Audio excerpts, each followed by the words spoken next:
انسان کو وہ سکھایا جو وہ نہیں جانتا. بے شک. الرحمن علم القرآن خلق الانسان علمه البیان. الرحمن علم القرآن خلق الانسان علمه البیان. پھر غور سے سنو. الرحمن علم القرآن خلق الانسان علم القرآن خلق الانسان. تعلیم قرآن پہلے ہے، تخلیق کا ذکر بعد میں ہے. واہ سبحان اللہ سبحان اللہ. تخلیق کا ذکر بعد میں، تعلیم کا ذکر پہلے ہے. اقرا بسم ربک میں بھی تعلیم کا ذکر پہلے ہے اور خالقیت کا ذکر بعد میں ہے. سبحان اللہ. تعلیم ہوگی تو خالق کو پہچانو گے. سبحان اللہ. بے شک. اور خالق کو پہچاننے کا واحد ذریعہ قرآن. بے شک. اور نبی اکرم صلی اللہ علیہ وسلم کی احادیث کریمہ علم القرآن خلق الانسان. قرآن سکھایا، انسان کو پیدا کیا. قرآن سکھایا، انسان کو پیدا کیا. افسوس وہ ہے کہ ہم پیدا بھی ہو چکے ہیں اور ہم میں سے بہت سارے اس دنیا سے رخصت بھی ہو چکے ہیں، مگر ان میں سے کسی نے بھی قرآن سیکھنے کی کوشش نہیں کی ہے. جو انسان اپنے تخلیق کہ مقصد کو نہ سمجھ پائے وہ کیا سمجھے گا؟ بہت ہی توجہ رکھنے کی ضرورت ہے، بہت زیادہ توجہ رکھنے کی ضرورت ہے. رزق کے لیے زیادہ فکر مند ہونے کی ضرورت نہیں ہے. آپ کا رزق آپ کو ایسے ہی تلاش کر لے گا اگر آپ متقی و پرہیزگار ہیں تو، جیسے آپ کی موت آپ کو تلاش کر لیتی ہے. موت اور رزق دونوں کو تلاش کر لیتے ہیں. رزق بھی بلا لیتا ہے، موت بھی بہانہ تلاش کر لیتی ہے. جس کو جہاں دنیا کا رزق ملنا ہے اسے ملنا ہے، وہ کسی طرح بھی وہاں پہنچے، کیسے بھی وہاں پہنچے وہ پہنچے. کیا بات. تو دو راستے ہیں، ایک کا فائدہ نقد ہے، ایک کا فائدہ ادھار ہے. سب نقد کے پیچھے پڑے ہیں، سب عاجلہ کے پیچھے پڑے ہیں، آخرت کی پرواہ کسی کو نہیں ہے. ایسے لوگوں کے بارے میں کہ جو عاجلہ کے پیچھے پڑے ہیں، جو دنیا کے پیچھے پڑے ہیں، جو دنیا پرست ہیں، جو خود پرست ہیں، خدا پرست نہیں ہیں، وہ لوگ کان کھول کر کے سنیں. اللہ کے رسول سرور کونین صلی اللہ علیہ وسلم نے ارشاد فرمایا، ابن ماجہ کی حدیث، اللہ کے رسول ارشاد فرماتے ہیں، من شر الناس منزلة عند الله يوم القيامة عبد اذهب آخرته بدنیاه. اللہ کے نزدیک قیامت کے دن سب سے بدترین انسان وہ ہے جس نے اپنی یا دوسرے کی دنیا کے خاطر اپنی آخرت کو تباہ و برباد کر دیا. اللہ. سب سے بدترین انسان وہ کوئی بھی ہو، سب سے بدترین انسان وہ ہے جس نے اپنی یا دوسروں کی دنیا کے خاطر اپنی آخرت کو دہانے پر لگا دیا، جس نے اپنی آخرت کو برباد کر دیا. میں نے جو آیت کریمہ تلاوت کی سورہ بنی اسرائیل، سورہ اسراء بھی کہا جاتا ہے، اس کی آیت نمبر 18 کی تلاوت کی ہے میں نے. اللہ رب العزت ارشاد فرماتا ہے، وَمَنْ أَرَادَ الْآخِرَةَ وَسَعَى لَهَا سَعْيَهَا وَهُوَ مُؤْمِنٌ فَأُولَئِكَ كَانَ سَعْيُهُمْ مَشْكُورًا. اور جو آخرت کا ارادہ کرے اور اسی کسی کوشش بھی کرے، جیسی کوشش کرنے کا حق ہے ویسی کوشش کرے، وَهُوَ مُؤْمِنٌ، اور وہ ایمان والا، فَأُولَئِكَ كَانَ سَعْيُهُمْ مَشْكُورًا. ایسے ہی لوگوں کی کوشش پار لگے گی، ٹھکانے لگے گی. یہ سورہ بنی اسرائیل کی آیت نمبر 18.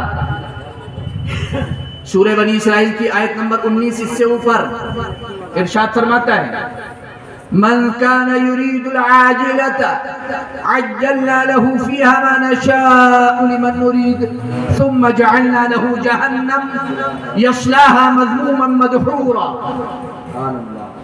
جو عاجلہ چاہے،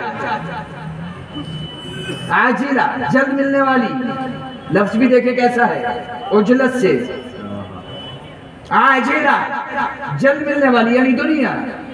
من کان یرید العاجلہ، جو جلد ملنے والی یعنی دنیا کا طلبگار ہو، عجلنا لہ، یہ جلد ملنے والی ہم اسے بہت جلد دے دیتے ہیں.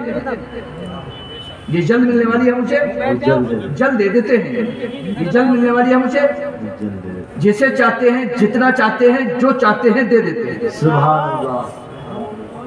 ثم جعلنا له جہنم، پھر اس کے لیے جہنم کر دیتے ہیں، یصلاها مذموما مدحورا، جس میں مذمت کیا ہوا، دھتکارا ہوا، دھکے کھاتا ہوا لٹھڑتا رہے گا۔ میں یہاں پر دو لفظ بولوں گا اور میں چاہوں گا کہ آپ پہچانیں کہ آپ کون ہیں۔ دو لفظ ہیں قرآن کریم کی آیت نمبر 18 سورہ بنی اسرائیل کی، آیت نمبر 18 میں ایک لفظ عاجلہ، اور آیت نمبر 19 میں ایک لفظ آخرہ۔ عاجلہ آخرہ، عاجلہ آخرہ، آخرت کے مقابلے میں عاجلہ قرآن کریم نے استعمال کیا۔ یہاں پر قرآن کریم میں جو لفظ آیا، لفظ استعمال ادباً تأدباً مع القرآن نہیں استعمال کرنا چاہیے۔ تو قرآن کریم میں جو لفظ آیا وہ عاجل آیا، میں اسے دنیا سے تعبیر کروں گا اور مرید دنیا اور مرید آخرت کہہ کر کے گفتگو کروں گا، اور میں آپ سے گزارش کروں گا کہ یہ چند لمحوں کی میری گفتگو یہ سن ضرور لینا اور یہ فیصلہ کر لینا کہ کیوں آئے تھے اور کیسے جا رہے ہو، کیوں آئے تھے اور کیسے جا رہے ہو، یہ طے کر لینا۔ تو اس دنیا کے اندر ہر انسان مرید ہے، ہر انسان اس دنیا میں ہر انسان مرید ہے، ہر انسان مرید ہے، کوئی مرید دنیا تو کوئی مرید آخرت، کوئی مرید دنیا تو کوئی مرید دنیا تو کوئی مرید آخرت، لیکن ہر مسلمان مرید آخرت ہے۔ کیا بات ہے، ہر مسلمان مرید آخرت ہے۔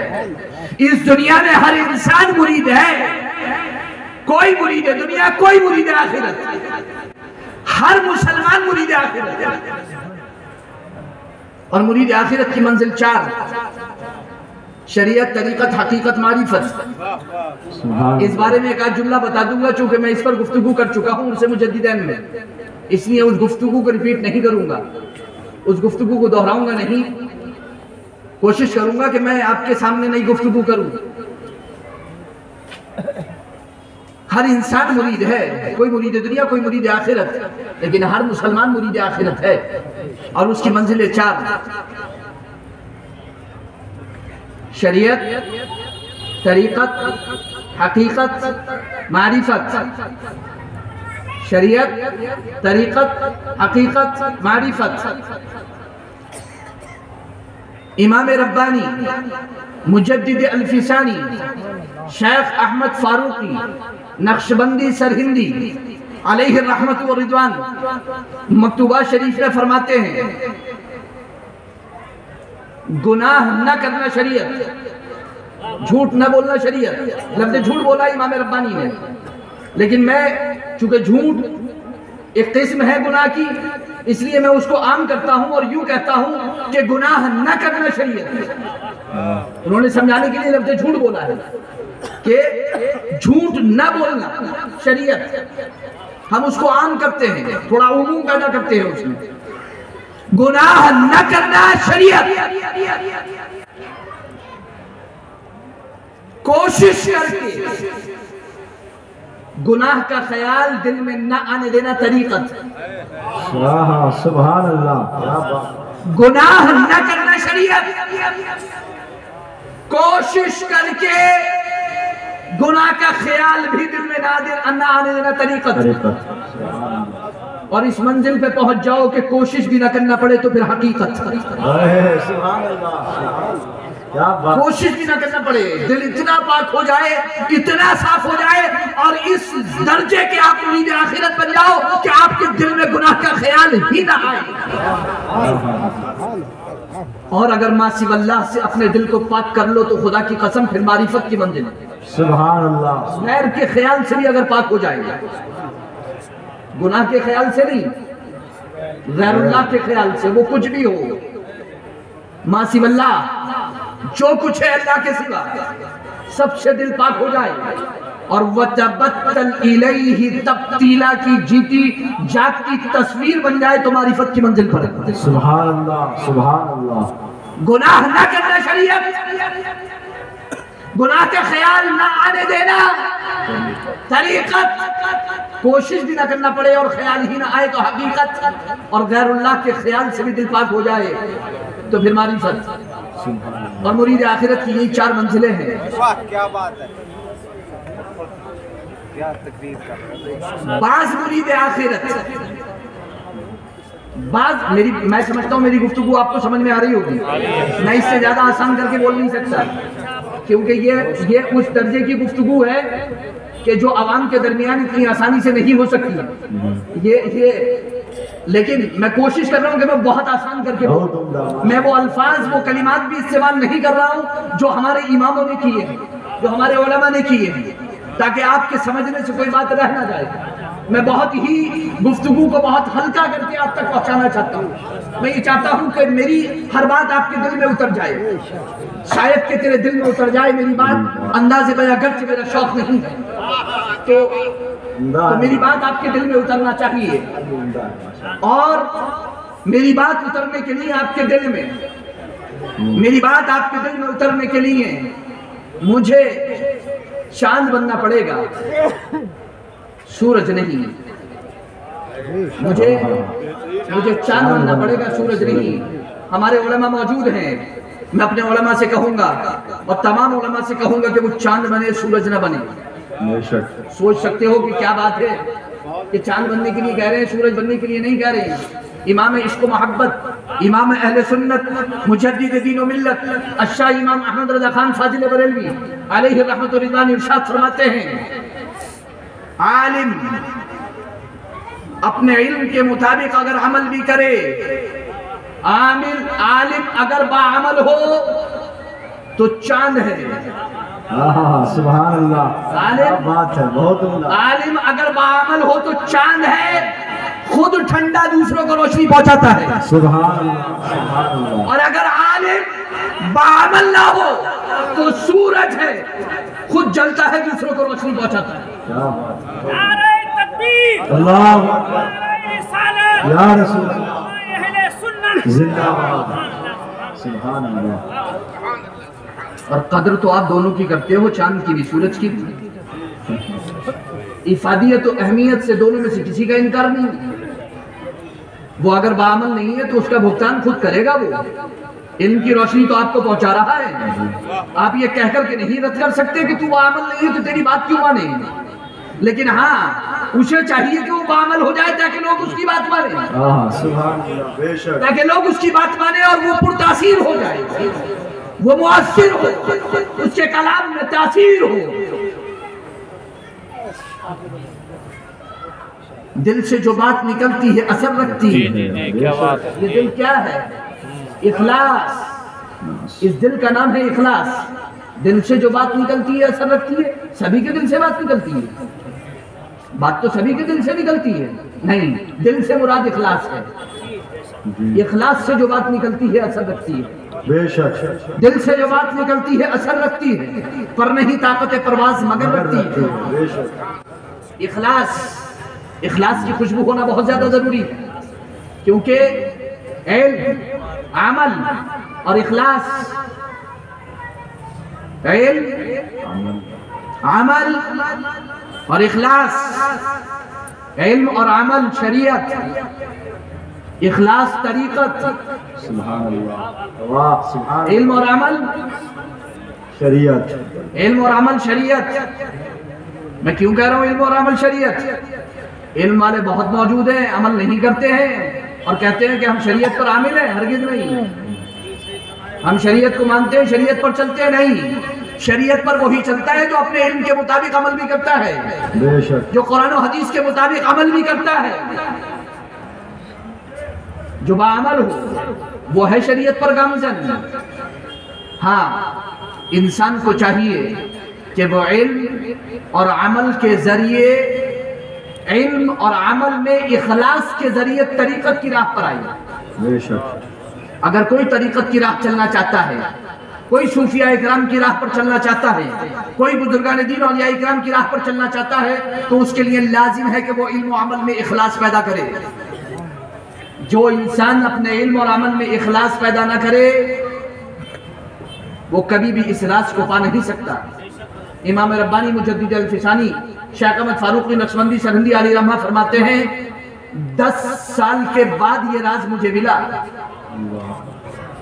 کہ اخلاص ہی سب کچھ ہے، اخلاص ہی طریقت و تصوف اخلاص ہی کا نام ہے، ساری کوششیں اخلاص کے لیے ہے۔ پھر آ کر کے عام لوگوں کے اخلاص میں اور بزرگوں کے اخلاص میں فرق بھی کر دیا ہے اور فرماتے ہیں طریقت پر چلنے کے لیے اخلاص ولیوں کا چاہیے، عام لوگوں کا نہیں۔ کیا بات ہے، طریقت کی راہ پر چلنے کے لیے، طریقت کی راہ پر چلنے کے لیے اخلاص ولیوں کا چاہیے، عام لوگوں کا نہیں، ولیوں کا اخلاص چاہیے۔ سب سے ذمہ داری، سب سے زیادہ ذمہ داری تو پھر ان لوگوں کی ہو گئی جو ولیوں کی دربار میں ان کے سجادوں پر بیٹھے ہوئے ہیں، ان کی تو بہت بڑی ذمہ داری ہوگی، کیونکہ وہ ہم جیسا اخلاص نہیں چاہیے ان کو تو نظام الدین اولیاء جیسا اخلاص چاہیے، ان کو تو باقی باللہ جیسا اخلاص چاہیے، ان کو تو قطب الدین بختیار کاکی جیسا اخلاص چاہیے، ان کو تو خواجہ غنی نواز جیسا اخلاص چاہیے، ان کو تو خواجہ عثمان ہارونی جیسا اخلاص چاہیے، ان کو تو خواجہ بہاؤالدین نقشبند جیسا اخلاص چاہیے، ان کو تو شیخ شہاب الدین سہروردی جیسا اخلاص چاہیے، ان کو تو شیخ عبد القادر جیلانی جیسا اخلاص چاہیے۔ ان کی تو ذمہ داری بہت ہی بڑی ہے، اگر ان کے اندر وہ اخلاص نہیں ہے تو انہیں اس مسند پر بیٹھنے کا کوئی حق نہیں ہے، کوئی حق نہیں ہے انہیں اس مسند پر بیٹھنے کا۔ اگر وہ اخلاص کے بغیر اس مسند پر براجمان ہے تو وہ دوسروں کو نہیں خود کو دھوکہ دیے ہوئے ہیں۔ یہ بات میں ڈنکے کی چوٹ پہ کہہ رہا ہوں، جس کو چاہے بری لگے، جس کو چاہے اچھی لگے۔ میں ایک نظریہ رکھتا ہوں کہ جو بندہ جس مسند پر اور جس مشیخت پر، جس سجادگی پر، جس مزار پر اس کا مجاور بن کے بیٹھا ہوا ہے، اسے چاہیے کہ وہ اسی بزرگ کے مشن پر چل کر کے قوم کو پیغام دے اور پہلے اپنے آپ کو اس کے مشن کے مطابق ڈھالے۔ اگر کوئی خواجہ کی بارگاہ میں بیٹھا ہے تو اسے چاہیے کہ اس خواجہ کے منفوذات تلاش کرے۔ خواجہ قطب الدین بختیار کاکی نے دلیل العارفین کے اندر خواجہ غریب نواز کے منفوذات لکھے ہیں۔ ہم کہیں گے وہاں پر بیٹھے ہوئے لوگوں سے کہ پہلے خواجہ غریب نواز جیسا کردار بناؤ، تب تمہیں حق ہے وہاں بیٹھنے۔ نعرہ تکبیر، نعرہ رسالت، نعرہ رسالت، فیضان پیر و مرشد، عرص ثمری، نعرہ تکبیر۔ ورنہ کوئی حق نہیں ہے، کوئی حق نہیں ہے وہاں بیٹھنے۔ بے شک سچ ہے، حق ہے۔ وہاں بیٹھو تب جبکہ ہر آنے والے کو بولو کہ خواجہ ایسے کھاتے تھے، ایسے پیتے تھے، ایسے بولتے تھے، ایسے لکھتے تھے، ایسے پڑھتے تھے، ایسے عبادت کرتے تھے، ایسے سوتے تھے، ایسے جاگتے تھے، ایسے چلتے تھے، ایسے پھرتے تھے، ایسے مریدوں سے ملتے تھے، ایسے ان کی تربیت کرتے تھے، ایسا گفتار تھا، ایسا کردار تھا، ایسا عمل تھا، ایسا خلوص تھا، ایسا اخلاص تھا۔ تم کو تو کچھ بھی نہیں معلوم، تم کو تو کچھ بھی نہیں معلوم، پھر تم بیٹھے گا اتنی ہو، کہیں تو مرید دنیا تو نہیں ہو، مرید دنیا تو نہیں ہو۔ میں جانتا ہوں میری اس گفتگو کو کوئی بھی دشمنی پر محمول نہ کرے، کیونکہ جس کو میری یہ گفتگو برے لگے گی اسے خواجہ کا کردار برا لگ رہا ہے۔ جی کیا بات ہے، میں ڈنکے کی چوٹ پہ کہہ رہا ہوں، میری یہ گفتگو جسے بری لگے کہ میں یہ کہہ رہا ہوں کہ وہاں پر بیٹھنے والا ان کے کردار کو اپنائے، اگر اسے یہ بات بری لگتی ہے تو اس کا مطلب وہ نہ ہی اپنائے ہوئے ہے نہ ہی اپنانا چاہتا ہے، اور اگر وہ اب تک اپنائے ہوئے نہیں تھا تو اب اپنا لیں، ہم آج بھی اسے اپنا لیں، ہم آج بھی سلو کا تاج بنا لیں۔ خدا کی قسم وہاں پر بیٹھے ہوئے لوگ تو بہت بڑی بات، اس گلی کا کتا بھی اگر آ جائے تو ہم کھڑے ہو جائیں۔